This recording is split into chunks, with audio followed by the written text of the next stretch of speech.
Hello बच्चों, let's read the question first. Which of the following statement was not explained in the cell theory given jointly by Schleiden and Schwann?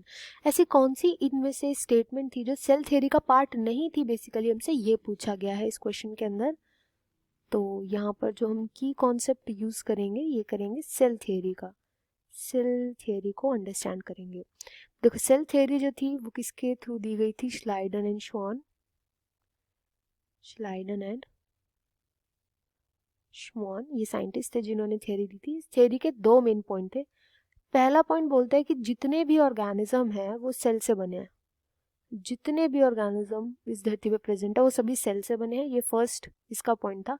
Second point ने बोला था कि cell जो होता है वो फंक्शनल यूनिट भी होता है, मतलब सारे फंक्शंस करता है।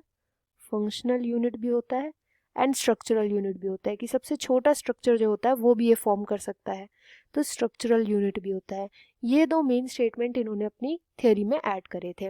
अब इसके बाद ना इनकी थ्योरी में एक मॉडिफिकेशन किया गया था जो रुडोल्फ वर्चो ने किया था।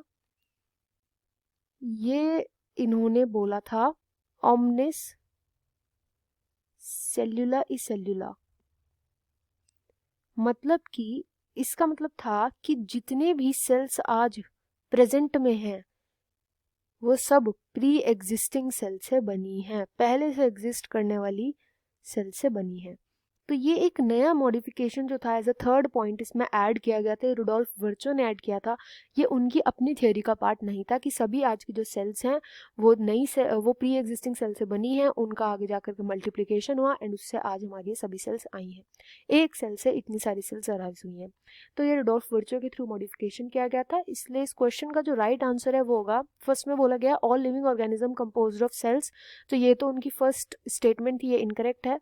Cell is structural functional unit, ये सेकंड स्टेटमेंट थी। And formation of new cells की प्री एग्जिस्टिंग सेल से बनती है, तो ये रुडोल्फ वर्चो ने दिया था, उन्होंने नहीं दिया था। इसलिए ऑप्शन जो थर्ड है वो इस क्वेश्चन का राइट आंसर हो जाएगा। I hope you understood well. Best of luck and thank you.